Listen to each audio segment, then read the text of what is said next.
Brinton, one of the most famous zoologists and crocodile hunters in the world. There was something very vociferous about Adam. He had a whole entire separate lifestyle where he was basically the Jeepers Creepers of dogs. That's one of the more iniquitous stories I have covered, so if that's not your type of tea, leave now. But Adam was a sicko. See, by day, Adam was a zoologist legend, even caught in the cut with Peraza with my boy David Attenborough. We know he would never do nothing like this. But by night, he would creep online and look for people that were selling dogs, had to move, leave their dogs. Then he would create this relationship and repertoire with them. Hey, your dog's gonna be safe with me. But then when they would drop the dog off and leave, the dogs were never safe. You kind of see the nefarious levels of craziness in his eyes. See, Adam had an entire shell built just for these dogs, and what he would do to them is probably the most disgusting, vile thing that you could imagine. He would have sex with them, then he would torture them, and then he would kill them. And he would do other grotesque things to the point that people had to leave the courtroom because they were either crying or so sick to their stomach they were throwing up everywhere. See, Adam has an entire family, and he kept all of this secret. He said he repressed it since he was a child, where he used to molest horses.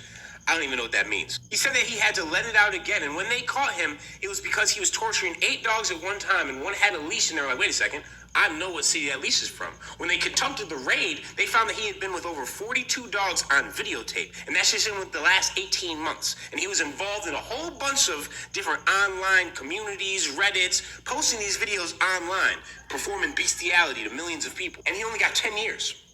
So that's what this whole entire thing was about. My boy should be in prison for life or sentenced to death. I think this is the thing that we need to talk about. Animal abuse needs to be taken way more serious because this is a psychopath with a problem. There's no way he should just be out in a couple weeks. No, son. You're a sicko. You're supposed to be under the prison. So yeah, it's the story of iniquitous Adam. And the craziest thing is he's eligible for parole in 4 years because of time served. Yeah, we need to increase our animal abuse laws immediately.